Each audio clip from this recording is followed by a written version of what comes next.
Hello, welcome back to the channel. Today I'm going to show you the 5 top tips for more distance on your drives this season.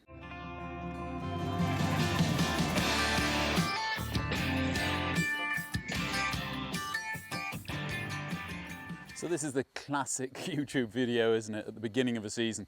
How do we hit the golf ball further? This is the one that gets the most clicks, and this is the one that hopefully launches the channel into the stratosphere for 2022. But I'm going to give you really 5 proven ways to hit the golf ball further with your driver, and not only with your driver, quite honestly, this counts for every club in your bag.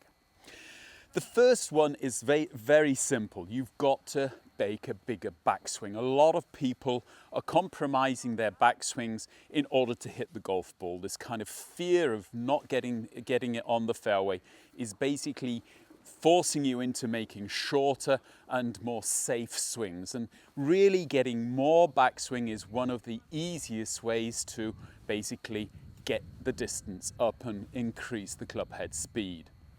And there's a number of ways you can do this. Obviously, the first one is simply to work on the mobility that you have in your body and try and get as much mobility, especially in the thoracic spine, in your upper body, as possible. And if you talk to your local physio, I'm sure that they'll give you a lot of lovely drills for that. But in the meantime, you're going to have to use other joints in your body to increase your backswing, which maybe you're not using at the moment. And the first one is simply the trail knee. If you take the swing back and keep the trail knee bent, it's going to stop the hip rotation and shorten your backswing. So the very first thing you want to be looking at is allowing the trail knee to straighten slightly at the top of the backswing, which will actually have an extra effect of getting a little bit more tilt into your pelvis, which will also help you to get more leverage on the ground. So it's basically a double whammy. I don't want you to go into a completely straight trail leg, but you want to have the feeling of the trail leg allowing itself to straighten and the trail hip moving up. That will actually allow you automatically to get a bit more rotation. The second thing that you can do is allow your lead heel to come off the ground a bit. This is a position that you saw Jack Nicklaus in at the top of his swing, with that heel off the ground, and then it almost looked as if he'd stamp it into the ground to start his downswing, which again can help you to maybe get the right kind of start or trigger for your downswing. But as far as getting backswing length, then that's really the next thing that you want to be looking at. And the final thing as far as swing length goes is getting the arms up as far as you can. Now, you don't want to be going further than basically where your chin is stopping your lead arm coming up. As soon as you get a collision between those two, that's okay, but try and get the feeling of lifting the club up over your trail shoulder and getting this kind of, what we always say is this kind of waiter position at the top.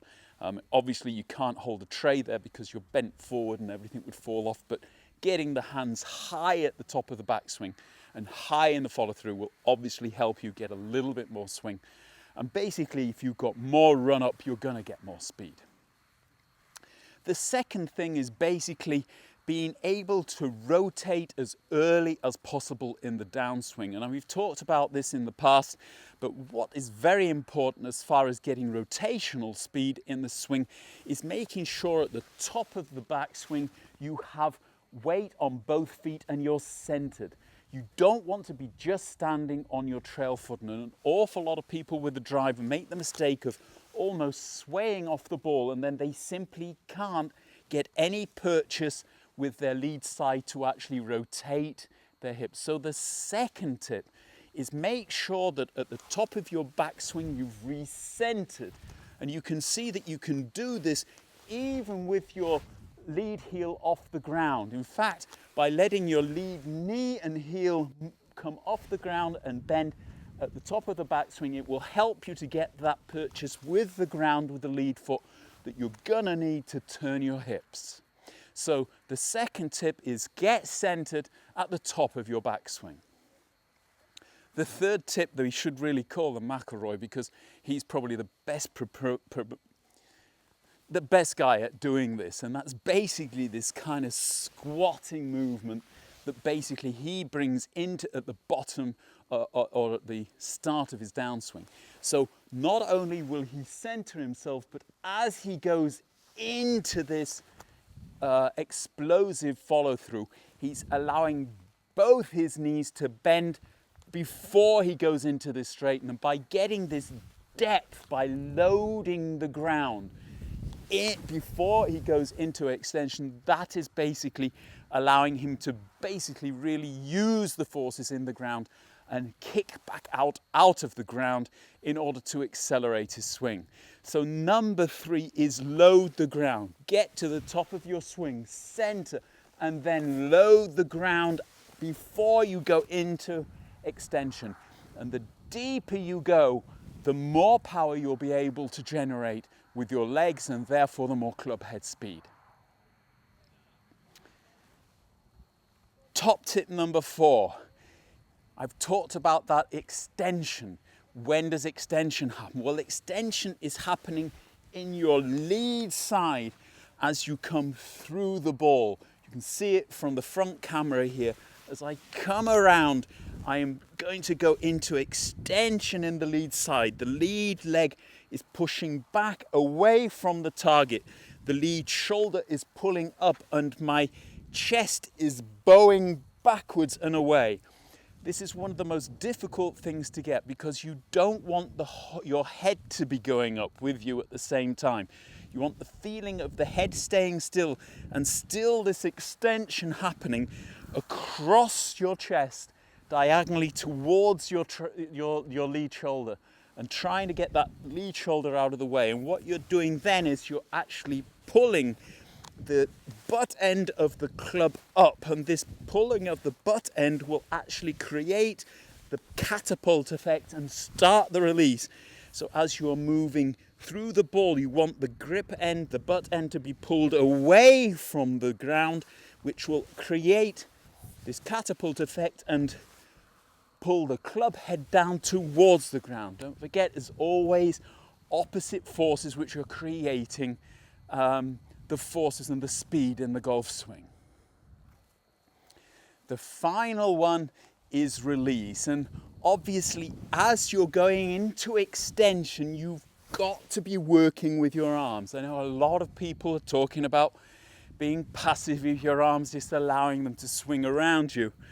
And most certainly at the beginning of the transition, as you're changing direction, you don't want to have the feeling of hitting with your trail arm at all.